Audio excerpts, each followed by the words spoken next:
विकल्प मिलेंगे बहुत मार्ग को भटकाने के लिए, कि भाई विकल्प मिलेंगे बहुत मार्ग को भटकाने के लिए, संकल्प एक ही काफी है मंजिल तक जाने के लिए। यस माय डियर स्टूडेंट्स, मैं नितिन चौधरी स्वागत करता हूं आप सबका आपके favourite YouTube channel Kuchaman defence academy पर। जैसा कि डियर स्टूडेंट्स बैकग्राउंड में थंबनेल आप देख पा रहे हैं, बैकग्राउंड में थंबनेल पे लिखा हुआ है NDA navy and air force, NDA navy and air force. इसके लिए हम जो मॉक टेस्ट की सीरीज चला रहे हैं, कंटिन्यू तीसरा मॉक टेस्ट हम आज आपके लिए अपलोड करने जा रहे हैं, आपके लिए वीडियो शूट करने जा रहे हैं। तो तीसरे मॉक टेस्ट की जो क्लास है डियर स्टूडेंट्स, तीसरे मॉक टेस्ट की क्लास देख पा रहे हैं आप, मॉक टेस्ट नंबर 3, तीसरा मॉक टेस्ट आज सॉल्व करेंगे और डिस्कस करेंगे आपके साथ। पिछले 2 मॉक टेस्ट जिन स्टूडेंट्स ने अभी तक नहीं देखे हैं वो मॉक टेस्ट नंबर 1 से देखना शुरू करें, ताकि चीजें एक सीक्वेंस में समझ में आने लगें। डियर स्टूडेंट्स, जैसा कि आप टैगलाइन देख रहे हैं, इससे बाहर कुछ नहीं। जी हाँ, आपकी नजरें धोखा नहीं खा रही हैं, एकदम सही देख पा रही हैं, इससे बाहर कुछ नहीं। डिफेंस का चाहे एग्जाम हो कोई, फिजिक्स का समाधान है केवल एक जो आपके सामने है। एनडीए नेवी एयरफोर्स के लिए मॉक टेस्ट नंबर 3 लेकर आया हूं और बहुत ही शानदार से मोटिवेशनल थॉट के साथ आज की क्लास की करेंगे भाई शुरुआत। आज की क्लास की शुरुआत करेंगे। जो सच्ची मेहनत करता है, लिखा हुआ है जो सच्ची मेहनत करता है वही सफलता की सीढ़ी पहले चढ़ता है। यस, आपकी मेहनत पूरी ईमानदारी के साथ होनी चाहिए डियर स्टूडेंट्स, मेहनत पूरी शिद्दत के साथ होनी चाहिए, मेहनत पूरे जुनून के साथ होनी चाहिए, मेहनत पूरे जज्बात के साथ होनी चाहिए। जिसमें है दम फौजी बनाएंगे हम। चलिए भाई, आज की क्लास की करते हैं मेरे दोस्त शुरुआत। आज की क्लास का पहला क्वेश्चन है, एक मनुष्य किसी गेंद को ऊपर 8 सेकंड बाद, एक गेंद को मनुष्य ऊपर फेंकता है और 8 सेकंड बाद गेंद उसी स्थान पर आ जाती है, तो गेंद का ऊपर फेंकने का वेग बताना है। डियर स्टूडेंट्स, जब भी हम किसी भी बॉडी को, किसी भी ऑब्जेक्ट को ऊपर फेंकते हैं तो मैक्सिमम पॉइंट पर पहुंचने में लगा समय होता है U/G, है ना। मैक्सिमम पॉइंट तक पहुंचने में मेरे भाई समय होता है U/G, लेकिन गेंद को पुनः वापस आने में भी इतना ही समय लगेगा। तो U/G हो जाएगा 2U/G और समय दे रखा है मेरे भाई 8 सेकेंड। 2 × U और G का मान होता है आपका कितना, G का मान होता है आपका कितना 9.8, है ना। 2 से कैंसिल करेंगे 8 को 4 टाइम्स, तो U की वैल्यू आएगी मेरे भाई 9.8 × 4, 9.8 × 4 ये हो जाएगा भाई कितना 39.2, कितना हो जाएगा 39.2 हो जाएगा। तो मेरे दोस्त आंसर आ जाएगा C4 कमांडो। क्या आ जाएगा? C4 commando. चलिए, आज की क्लास का नेक्स्ट क्वेश्चन है, 2 समतल दर्पण जो 60 डिग्री के कोण पर झुके हुए हैं, इनके बीच एक वैद्युत बल्ब को रखा जाता है, तो प्रतिबिंबों की संख्या कितनी होगी। अभी जो एयरफोर्स के एग्जाम हुए हैं डियर स्टूडेंट्स, तो 15 तारीख को शाम वाली शिफ्ट में ये क्वेश्चन डिक्टो छपा हुआ है ना, और यही हमारी मैराथन क्लास में भी था। तो डिक्टो क्वेश्चन छपा है 15 तारीख को शाम वाली शिफ्ट में, है ना। 60 डिग्री एंगल देकर आपसे पूछा जा रहा है मेरे भाई, क्या आपसे पूछे जा रहा है प्रतिबिंबों की संख्या, number of image will be. तो डियर स्टूडेंट्स, यहां पर हम 360 में जो एंगल दे के रखता है उसका करेंगे भाग।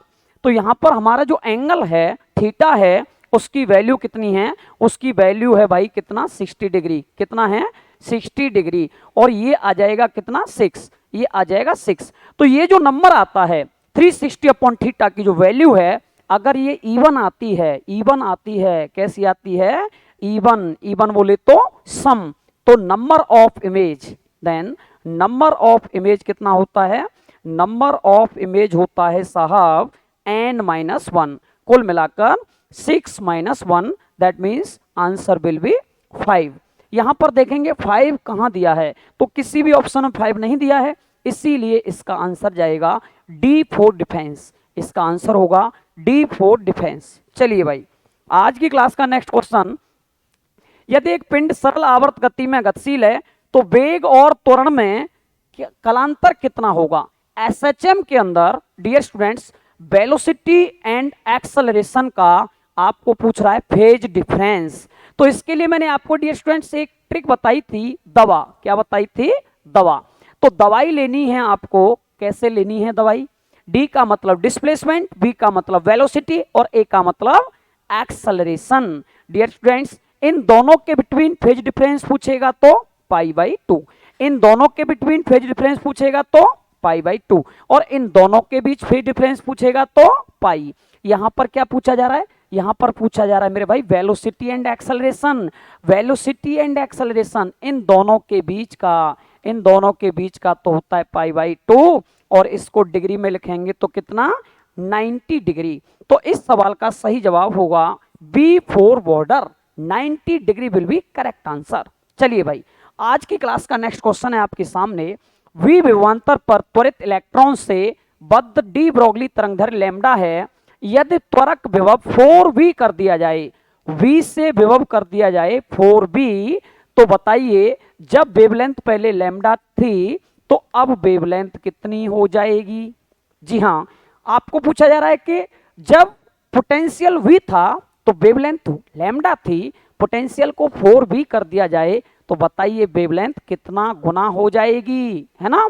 चलिए, तो डी ब्रोगली वेवलेंथ का फॉर्मूला इलेक्ट्रॉन के लिए होता है 12.27 upon square root B, angstrom में, है ना?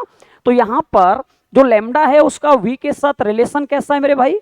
लैम्डा का वी के साथ रिलेशन है जी कैसा? इनवर्स रिलेशन है। लैम्डा इनवर्स रिलेशन है काय के साथ? बी के, ठीक है ना? और यहां पर बी की वैल्यू को कितना कर रहा है साहब?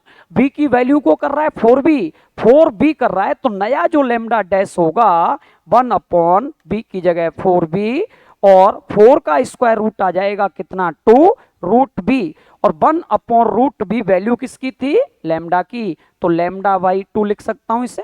जी हाँ, इसे लिख सकता हूं लैम्डा बाई 2, इसीलिए D four defence will be correct answer. इसका सही जवाब हो जाएगा D four defence lambda by 2। जी हाँ, चलिए भाई, आज की क्लास का नेक्स्ट क्वेश्चन, 1 ग्राम द्रव्यमान तथा 2 इंटू 10⁻³ मीटर पर सेकंड के वेग से गतिमान कण से संबद्ध तरंगदैर्घ्य कितनी हो जाएगी? तो किसी भी मास पार्टिकल से जो एसोसिएट वेवलेंथ होती है डियर स्टूडेंट्स, वो होती है आपकी डी ब्रोगली वेवलेंथ। जी हाँ, जिसे हम कहते हैं डी ब्रोगली का तरंगदैर्घ्य। तो डी ब्रोगली का तरंगदैर्घ्य लैम्डा बराबर होता है मेरे भाई एच अपॉन पी, और एच अपॉन पी की वैल्यू होती है mb। मोमेंटम इक्वल टू होता है मास इनटू वेलोसिटी। क्या होता है? Mass into velocity. अब h क्या है? प्लैंक कांस्टेंट है।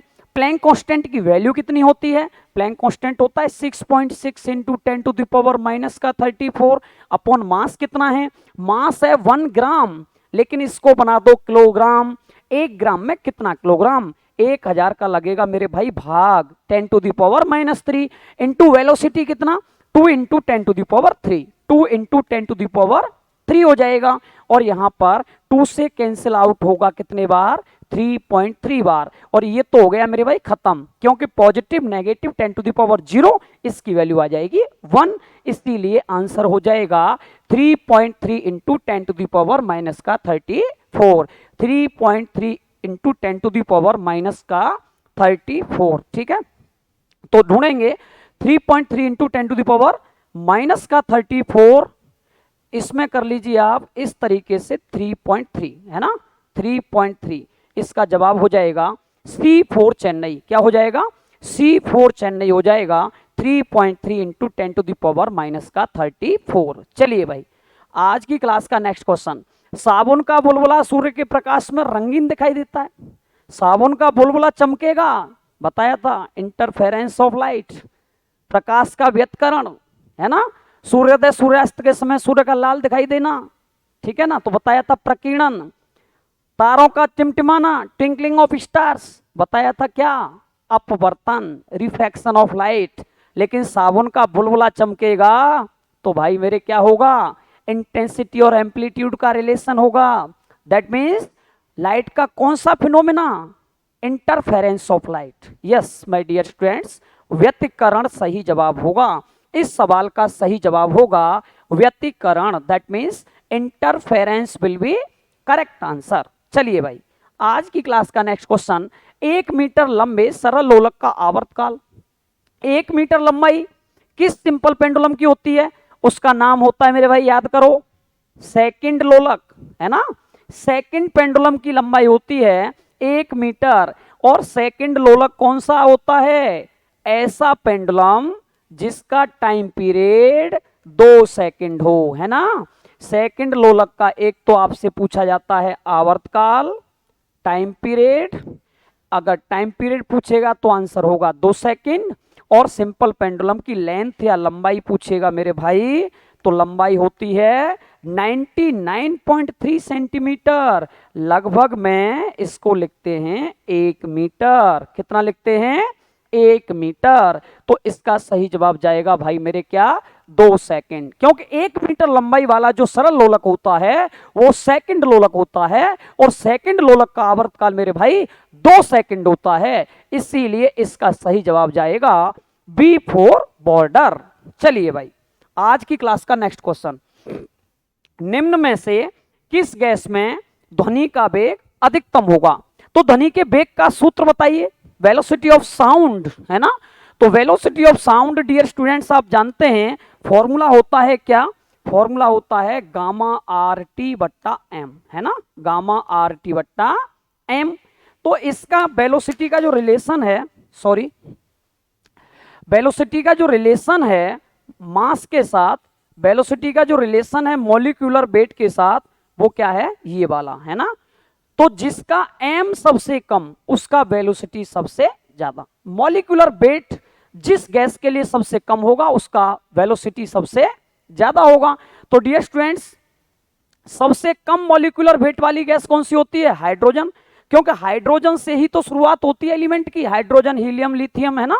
तो हाइड्रोजन सबसे पहले आता है, मॉलिक्यूलर वेट सबसे कम होता है 2, इसीलिए इसके लिए वेलोसिटी ऑफ साउंड की वैल्यू सबसे ज्यादा होगी। इसीलिए इसका सही जवाब होगा बी फॉर बॉम्बे। ठीक है ना। चलिए भाई, आज की क्लास का नेक्स्ट क्वेश्चन, कितने अर्धआयु के बाद किसी रेडियो एक्टिव पदार्थ की परमाणुओं की संख्या 25% हो जाएगी, है ना। तो देखिए, रेडियो एक्टिविटी ने आपने पढ़ा होगा n/n0 इक्वल टू 1/2 की पावर n। ये वाला रिलेशन तो आपसे बचा नहीं होगा मेरे भाई। n है क्या? n है विघटन के बाद परमाणुओं की संख्या, और n0 है विघटन से पहले परमाणुओं की संख्या, और n है क्या? n है टाइम पीरियड और हाफ लाइफ का रिलेशन। n इक्वल टू होता है t/t, समय बट्टे अर्ध आयु, है ना।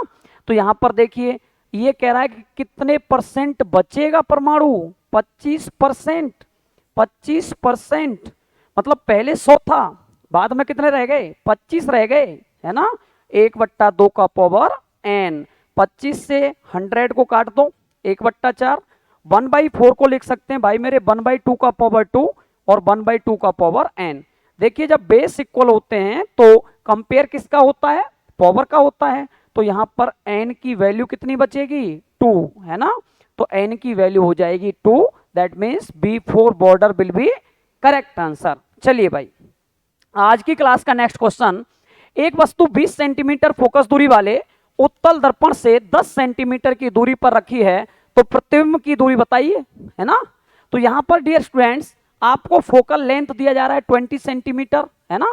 और ये कॉन्वेक्स मिरर है तो प्लस का लेंगे, और u डिस्टेंस ऑब्जेक्ट का माइनस का 10 सेंटीमीटर, और आपको पूछा जा रहा है, देखो u दे रखा है, v पूछा जा रहा है ना। तो आप जानते हैं मिरर फॉर्मूला, दर्पण सूत्र क्या कहता है? 1/f, 1/f equal to 1/b plus का 1/u। यहां पर 1/f की वैल्यू पुट कर दीजिए 1/20, 1/b की वैल्यू निकालनी है, माइनस 1/u की वैल्यू 10, इधर लाके जोड़ देंगे तो 1/b इक्वल टू हो जाएगा 1/20 प्लस 1/10, और इसको कैलकुलेट करोगे तो 20, है ना, और 1 + 2 ये हो जाएगा 3/20, और यहां से निकालेंगे b तो ये उल्टा हो जाएगा, क्योंकि इसका इन्वर्स करोगे तो इसका भी होगा 20/3। 20/3 का मतलब होता है कितना? 6.66। तो सही जवाब होगा प्लस का 6.66 सेंटीमीटर, ए फॉर एयरफोर्स। चलिए भाई, आज की क्लास का नेक्स्ट क्वेश्चन है, किसी घन की सतह पर आवेश क्यों रख दिया जाए, तो किसी एक सतह से निकलने वाला विद्युत फ्लक्स, घन की सतह पर आवेश क्यों रख रहे हैं, घन की सतह पर आवेश रख रहे हैं भैया क्यों, है ना। इस तरीके की चीजें आपने पढ़ी होंगी किसमें, गॉस की प्रमेय में। चार्ज क्यों रख दिया किसी भी क्यूब की किस पे, सेंटर पे, तो एक सतह से निकलने वाला, तो टोटल घन से निकलने वाला फ्लक्स क्या होगा, Q upon epsilon naught according to Gauss theorem. लेकिन एक सतह से निकलने वाला हो जाएगा फाई का मान क्या हो जाएगा, Q अपॉन 6 एप्सिलॉन नॉट, क्योंकि घन में कितनी सतह होती हैं, 6 सतह होती हैं मेरे भाई, इसीलिए इसका सही जवाब जाएगा Q upon 6 epsilon not, A for air force. चलिए भाई, आज की क्लास का नेक्स्ट क्वेश्चन है, 500 हर्ट्ज आवृत्ति की तरंग गति 360 दे रखी है, दो बिंदुओं के बीच की दूरी जिन पर तरंग का कलांतर 60 डिग्री है। तो यहां पर आपसे पूछा जा रहा है दो बिंदुओं के बीच की दूरी, दैट मीन्स आपको पूछा जा रहा है तरंगों के बीच का डिस्टेंस, जिसे हम कहते हैं पथांतर। क्या कहते हैं, पथांतर कहते हैं, पाथ डिफरेंस कहते हैं, फेज डिफरेंस देख के पाथ डिफरेंस पूछ रहा है। दोनों में रिलेशन क्या होता है, दोनों में रिलेशन होता है phase difference equal to 2 pi upon lambda into path difference. ये वाला फॉर्मूला अगर आपको याद है तो इस क्वेश्चन को करने में तो भैया सेकंड ही लगते हैं, है ना। अब फेज डिफरेंस कितना है, 60 डिग्री, 60 डिग्री को आप अगर रेडियन में कन्वर्ट करोगे तो कितना आएगा, पाई बाई 3 आएगा, 2 pi by lambda into del x, और पाई से गया पाई, तो यहां पर डियर स्टूडेंट्स डेल एक्स की जो वैल्यू आएगी वो कितनी आएगी, डेल एक्स की वैल्यू आएगी लैम्डा बाई 6, है ना। लेकिन लैम्डा की वैल्यू नहीं दे रखी, तो आपने पढ़ा होगा v equal to n lambda, क्या पढ़ा है, v equal to n lambda. ये रिलेशन होता है किसमें, ये रिलेशन होता है वेव के स्पीड में, फ्रीक्वेंसी में एंड वेवलेंथ में।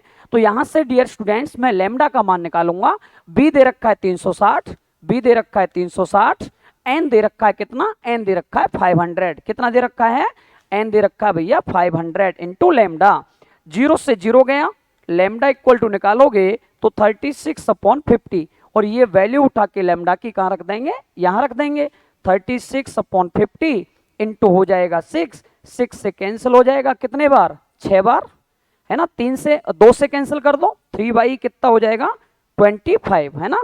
लेकिन ये आंसर हमारा किस में है पता है, मीटर में, और हमारे जो ऑप्शन आ रहे हैं वो किस में आ रहे हैं, सेंटीमीटर में। इसीलिए 3/25 को कितने का मल्टीप्लाई करेंगे, 100 का, 25 से 4 बार कैंसिल, 4 गुणा 3 कर देंगे, कितना हो जाएगा 12 सेंटीमीटर, कितना हो जाएगा मेरे भाई 12 सेंटीमीटर। इसीलिए इसका सही जवाब हो जाएगा बी फॉर बॉम्बे। चलिए भाई, आज की क्लास का नेक्स्ट क्वेश्चन है आपके सामने, दो ग्रहों के व्यासों का अनुपात 4:1 है, माध्य घनत्व में अनुपात 1:2 है, उन ग्रहों पर गुरुत्वीय त्वरण का अनुपात बताइए। गुरुत्वीय त्वरण बोले तो acceleration due to gravity, small g, एक तो होता है बड़ा जी पार्ले जी, है ना, एक होता है छोटा वाला जी। छोटा वाला जी बड़ा खतरनाक है, क्यों, क्योंकि इसका मान स्थान बदलने पर, जगह चेंज होने पर बदल जाता है मेरे भाई। तो जी का रिलेशन रेडियस के साथ और डेंसिटी के साथ क्या होता है, सीधा सीधा। अगर मैं आपसे कहूं G1 अपॉन G2 तो आप कहेंगे R1 upon R2 into ρ1 upon ρ2।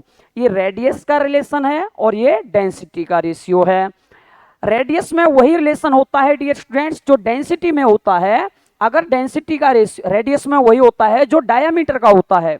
Diameter का रेशियो 4:1 है, तो रेडियस का रेशियो भी 4:1 ही होगा। तो डियर स्टूडेंट्स 4:1 इंटू डेंसिटी का रेशियो 1:2, 2 से 2 टाइम कैंसिल और ये हो जाएगा 2:1। कितना हो जाएगा, 2:1 हो जाएगा। इसीलिए इसका सही जवाब जाएगा C4 commando. Yes, C4 commando will be correct answer. चलिए, एक कुंडली का प्रेरण प्रतिघात 31 ओम है, प्रतिरोध 8 ओम है।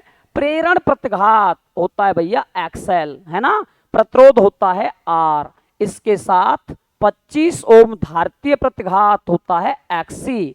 एक संधारित्र श्रेणी क्रम में जोड़ने पर 110 वोल्ट के स्रोत से जोड़ते हैं तो प्रत्यावर्ती धारा परिपथ में शक्ति गुणांक का मान कितना हो जाएगा। चलिए भाई, तो डियर स्टूडेंट्स ध्यान देंगे आप, कि एलसीआर सर्किट के अंदर जेड का जो मान होता है इम्पीडेंस का वो होता है R square plus XL minus XC का होल स्क्वायर। अब आर की वैल्यू कितनी है, आर की वैल्यू है मेरे भाई 8, कितनी 8, 8 का स्क्वायर 64 प्लस एक्सएल की वैल्यू कितनी है 31, 31 रख देंगे माइनस एक्ससी की वैल्यू कितनी है 25, 25 लिख देंगे। ये हो जाएगा मेरे भाई कितना 64 प्लस और 31 माइनस 25 है ना 6 हो जाएगा, ये हो जाएगा 70 है ना। इसका स्क्वायर रूट निकालेंगे, इसका स्क्वायर रूट 70 का जो आएगा ठीक है ना वो आएगा कितना भाई 6 पॉइंट कुछ है ना 6 पॉइंट कुछ आएगा ठीक है। और यहां से इसका स्क्वायर रूट निकाल के हमें निकालना है पावर फैक्टर शक्ति गुणांक कॉज फाई। कॉज फाई का मान होता है आर अपॉन जेड और आर का मान कितना है 8, कितना है 8 है ना। इसको 6.4 के लगभग मान लो है ना, तो ये हो जाएगा 6.4 के समथिंग है। इसको कर लेंगे कैलकुलेट है ना, इसको कर लेंगे कैलकुलेट और कैलकुलेट करने पे इसका आंसर आएगा भाई डी फॉर डिफेंस। क्या आएगा डी फॉर डिफेंस ठीक है। चलिए आज की क्लास का नेक्स्ट क्वेश्चन, एल और 2L लंबाई के एन तथा 4N फेरों वाली दो प्रणालिका में समान धारा प्रवाहित है तो इसके चुंबकीय क्षेत्रों का अनुपात बताइए। किसी सोलेनोइड के अंदर जो मैग्नेटिक फील्ड होता है उसका फॉर्मूला क्या होता है मेरे भाई, उसका फॉर्मूला होता है B equal to mu naught n I है ना। लेकिन फेरों की संख्या दे रखी है तो N वट्टा L। यहां से B का जो मान है वो N और L पे कैसे डिपेंड करता है ऐसे है ना।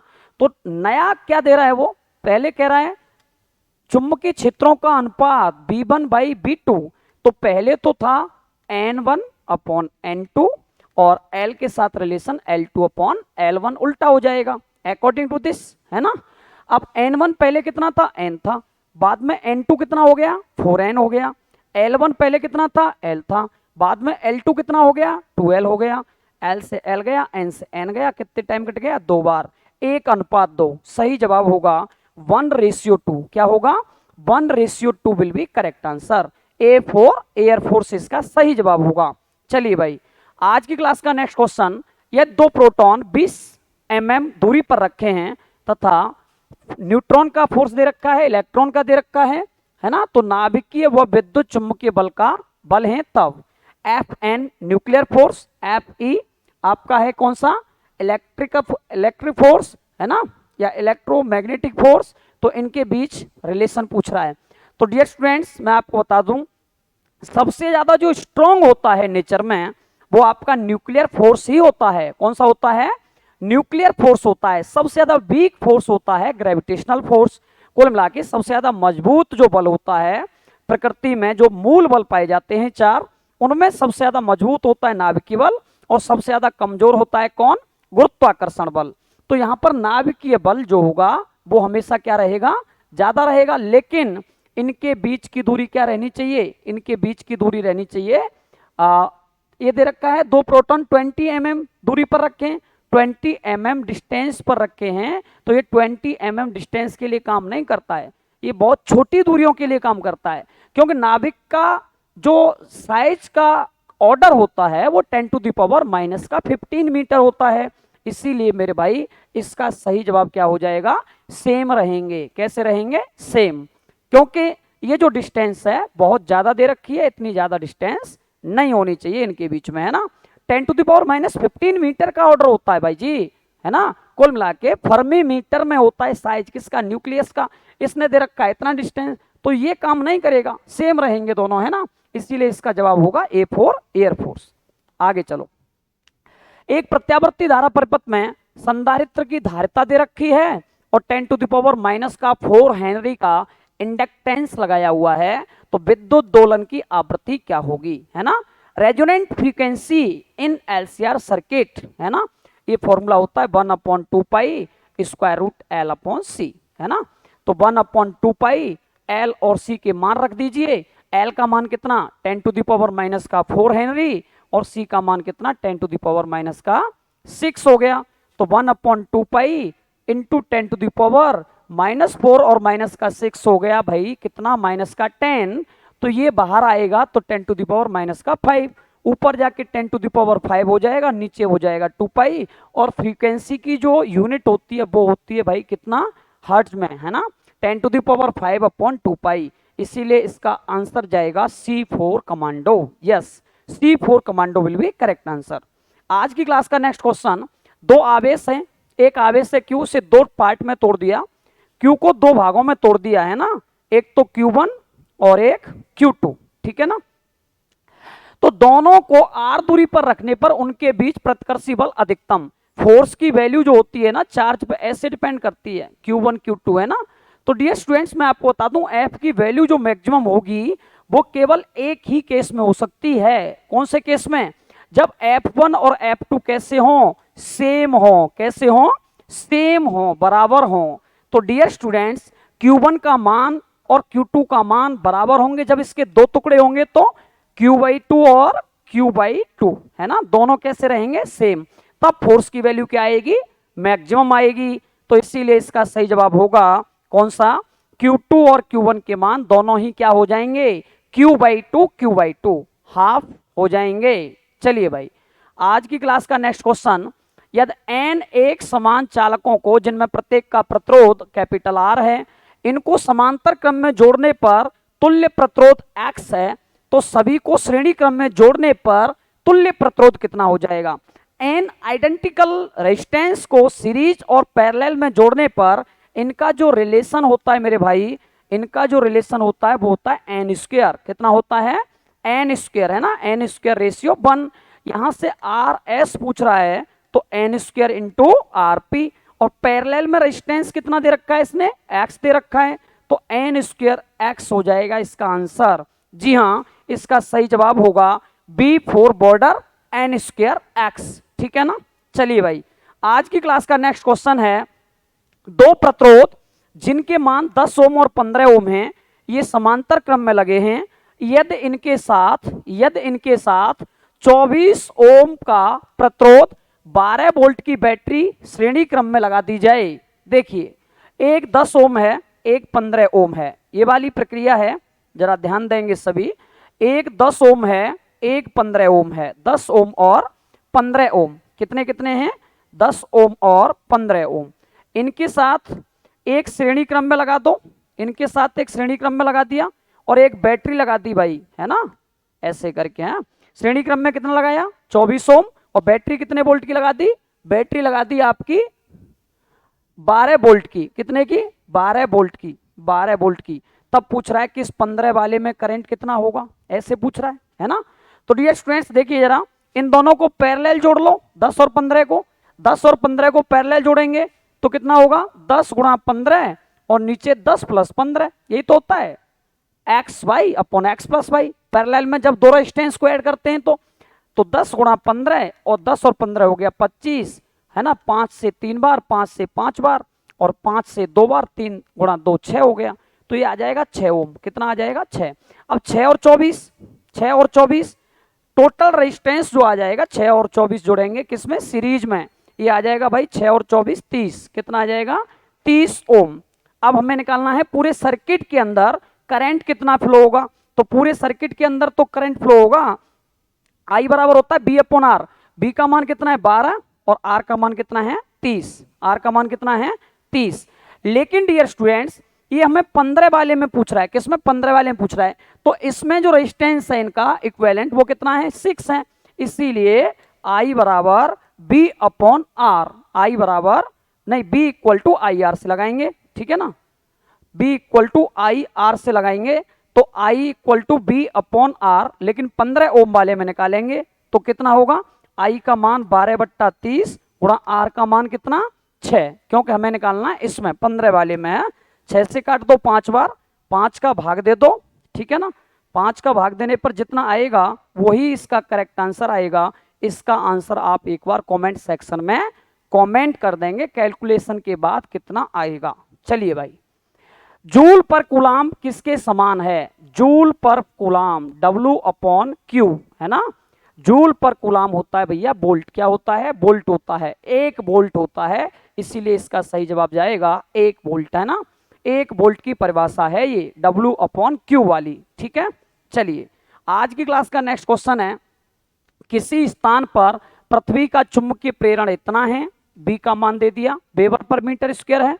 यदि यह 5 सेंटीमीटर, आर का मान दे दिया 5 सेंटीमीटर, रेडियस वृत्ताकार लूप के द्वारा केंद्र पर उत्पन्न चुंबकीय क्षेत्र से संतुलित होता है, तो लूप में आवश्यक प्रवाहित धारा का मान बताइए।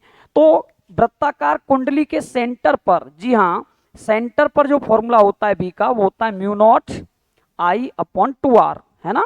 यहां पर डियर स्टूडेंट्स हमें बी सेंटर दे रखा है ना। बी की वैल्यू दे रखी है 7 pi into 10⁻⁻5 equal to mu naught की वैल्यू दे रखी है कितनी, म्यू नॉट की वैल्यू दे रखी है 4 पाई इंटू 10⁻⁻7 और आई हमें फाइंड आउट करना है 2 इंटू आर। आर का मान है भैया कितना, 5 सेंटीमीटर, और 5 सेंटीमीटर को बना दो मीटर, 10⁻⁻2 हो जाएगा, ठीक है ना। पाई से पाई कट जाएगा, 2 से 2 बार कट जाएगा, और इसको कैलकुलेट करने पे कितना आएगा, इसको कैलकुलेट करने पे कितना आएगा वो चेक करते हैं। तो डियर स्टूडेंट्स ध्यान से सुनेंगे आप, तो ये ऊपर जाके कितना हो जाएगा 10⁻10⁻, प्लस का 2 माइनस का 5 खत्म हो जाएगा। तो बचेगा कितना भाई, बचेगा कितना ये आपको चेक करना पड़ेगा, है ना। बचेगा कितना, ये बचेगा 7 × 5 35/2, कितना बचेगा 35/2 आई का मान है। तो 35/2 का मतलब होता है कितना, 35/2 का मतलब होता है 17.5 एम्पियर, है ना। इसीलिए इसका सही जवाब जाएगा B4 बॉर्डर, यस। चलिए भाई आज की क्लास का नेक्स्ट क्वेश्चन, IRT के मापन में अधिकतम त्रुटियां 2%, 1% और 1% है ना। एरर दे रखी है मैक्सिमम। तो H के मापन में अधिकतम त्रुटि कितनी हो जाएगी। H equal to dear students आपको दे रखा है I²RT/4.2, ये दे रखा है ना, ये दे रखा है H का मान। अब IRT में तीनों में एरर दे रखी हैं। H में मैक्सिमम एरर कितनी होगी, del H/H maximum percentage error into 100, है ना। ये इसका फॉर्मूला होता है। तो डियर स्टूडेंट्स आई में निकालेंगे, देखो 4.2 तो कांस्टेंट है, इसमें तो कोई एरर नहीं होगा। I² तो जो पावर होती है वो आगे आ जाती है, इंटू आई में एरर कितना 2%, प्लस आर में एरर कितना 1%, प्लस टी में एरर कितना 1%। चाहे भाग का चिन्ह हो, गुणा का हो, घटाव का हो, मैंने आपको बताया था कि हमें total maximum percentage error find out करना है, तो हमेशा ही आपको क्या करना है, प्लस करना है मेरे भाई। 2 और 2 4, 5 6, कितना हो जाएगा 6 हो जाएगा ये, है ना। 2 और 2 4 5 6, ठीक है ना। तो इसका सही जवाब आएगा मेरे भाई C4 commando, yes C4 commando will be correct answer. आज की क्लास का नेक्स्ट क्वेश्चन है, परिवर्ती चुंबकीय क्षेत्र के द्वारा विद्युत उत्पन्न करने वाली घटना को क्या कहते हैं। वेरिएबल मैग्नेटिक फील्ड द्वारा करंट जो इंड्यूस्ड होता है उसका नाम होता है मेरे भाई इलेक्ट्रोमैग्नेटिक इंडक्शन। विद्युत और चुंबकीय प्रेरण, है ना, विद्युत और चुंबकीय प्रेरण, तो ये होता है इलेक्ट्रोमैग्नेटिक इंडक्शन। तो इसका सही जवाब जाएगा C4 कमांडो, ठीक है ना। चलिए भाई आज की क्लास का नेक्स्ट क्वेश्चन, L लंबाई और A अनुप्रस्थ काट के क्षेत्रफल के प्रतिरोध R है, या दूसरा प्रतिरोध जो कि समान पदार्थ से बना है परंतु उसकी लंबाई हाफ, अनुप्रस्थ काट का क्षेत्रफल डबल, तो उसका नया प्रतिरोध कितना हो जाएगा। तो इस क्वेश्चन का जवाब मैं आपसे चाहता हूं डियर स्टूडेंट्स कमेंट सेक्शन में, है ना। तो स्टूडेंट्स इस क्वेश्चन का जवाब आप देंगे कमेंट सेक्शन में, जिसका सॉल्यूशन कराऊंगा मैं नेक्स्ट मॉक टेस्ट नंबर 4 में, है ना। चलिए यहां पर आप देखो मॉक टेस्ट 2 में मैंने आपको एक होमवर्क दिया था, इस क्वेश्चन को आपको होमवर्क के रूप में दिया था, किसमें, मॉक टेस्ट 2 में, ठीक है ना। तो मॉक टेस्ट 2 में इसको होमवर्क के रूप में दिया था, 100 वोल्ट विभवांतर के द्वारा ब्राह्म अवस्था से त्वरित एक प्रोटॉन तथा अल्फा कण के संवेगों का अनुपात बताइए। तो डियर स्टूडेंट्स मोमेंटम जो होता है वो काइनेटिक एनर्जी पे कैसे डिपेंड करता है, ऐसे करता है ना, 2km, और k का मान है ना चार्ज के टर्म्स में क्या होता है QB, 2kQm, ये हो जाएगा। तो यहां से अगर हम रिलेशन निकालेंगे किसका, P अल्फा का और दूसरा P प्रोटॉन और अल्फा है ना, प्रोटॉन को पहले लेना है, तो P प्रोटॉन, प्रोटॉन का मोमेंटम और अल्फा पार्टिकल का मोमेंटम, दोनों का रेशियो निकालेंगे, तो दोनों का चार्ज लिखेंगे, है ना, दोनों का चार्ज लिखेंगे और उसके बाद हम क्या लिखेंगे, m की वैल्यू लिखेंगे, ठीक है ना। तो m की वैल्यू लिखेंगे, चार्ज लिखेंगे।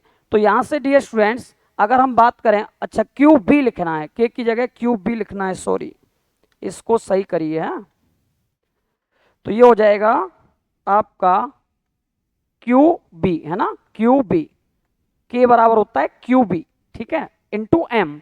तो यहां से हम लिखेंगे, देखो वोल्टेज फिक्स कर दिया, 100 दे दिया इसने, और क्यू टू फिक्स है ही यहाँ पे, तो Q proton upon Q alpha into mass of proton upon mass of alpha particle, है ना, ये वाला रिलेशन बनेगा, ये वाला रिलेशन बन गया। तो यहां से देखेंगे प्रोटॉन का चार्ज जो होता है, मैंने क्यू प्रोटॉन ही रखा, अपॉन यहां पर क्यू एल्फा, एल्फा पार्टिकल का जो चार्ज होता है वो प्रोटॉन का डबल होता है, तो 2 Q proton into mass of proton MP लिखा है, और नीचे मास ऑफ एल्फा पार्टिकल का मास प्रोटॉन का 4 गुना होता है। तो डियर स्टूडेंट्स क्यूपी से क्यूपी कट गया, एमपी से एमपी कट गया, 1/√8 आएगा, इसका आएगा 1/2√2, है ना। और ये वाला ऑप्शन देखिए यहाँ पर है नहीं, तो ये ऑप्शन टाइपिंग मिस्टेक है। आप इसमें क्या करेंगे, आप इसमें एक इस तरीके से ऑप्शन बनाएंगे, 1:2, 2:1, है ना, 1:2√2 और 2√2:1, इस तरीके से इसके ऑप्शन सेट कर लेंगे, ए बी सी और डी। तो इसका सही जवाब जाएगा डियर स्टूडेंट्स क्या, 1:2√2, सी फॉर कमांडो, यस। चलिए भाई आज की क्लास का लास्ट क्वेश्चन, यदि किसी बेलनाकार तार की लंबाई, अच्छा ये पिछली क्लास का क्वेश्चन था, 100% बढ़ा दी जाए तो इसका आयतन समान रहने पर तार के प्रतिरोध में कितना परिवर्तन हो जाएगा। तो ये क्वेश्चन भी आपको मैंने लास्ट क्लास में क्या दिया था, होमवर्क के रूप में दिया था, है ना। तो इसको कैसे करेंगे, खींचने पर तार को जो रेजिस्टेंस होता है वो लेंथ के स्क्वायर के डायरेक्ट प्रोपोर्शनल टू होता है। अगर मैंने आपसे कहा R1/R2, तो आप कहेंगे L1/L2 का होल स्क्वायर। L1 पहले अपने आप में कोई चीज 100 होती है, फिर 100% और इंक्रीज करने पर ये कितना हो जाएगा, 200, इसका होल स्क्वायर, 0 से 0 खत्म, 1/4। तो परसेंटेज इंक्रीजिंग निकालने के लिए रेजिस्टेंस में हमें क्या करना होता है, उल्टा करना होता है, R2/R1 -1 करना होता है, इंटू कितना 100, है ना। तो ये हो जाएगा भाई मेरे कितना, इसका उल्टा कर दो, 4/1 माइनस का 1 गुणा 100, ठीक है ना। 4 में से 1 गया तो 3 बचेगा, तो 3 × 100%, ये हो जाएगा भाई कितना, 300%, कितना हो जाएगा 300%, इसीलिए इसका जवाब आएगा ए फॉर एयरफोर्स। चलिए भाई आज की क्लास का यहीं पर होता है एंड, और मैंने जो एक क्वेश्चन दिया है होमवर्क के लिए उसका आप जवाब देंगे कमेंट सेक्शन में। डियर स्टूडेंट्स अगर आपको लगता है कि ये सीरीज जो मॉक टेस्ट की है इसी तरीके से कंटिन्यू रहे, तो इसके लिए आप भाई इस सेशन को शेयर कर दीजिए और ज़्यादा से ज़्यादा स्टूडेंट्स को जोड़िए, ताकि मैं इसी तरीके से आपके लिए फुल एनर्जी के साथ ये मॉक टेस्ट की सीरीज कंटिन्यू कर पाऊँ।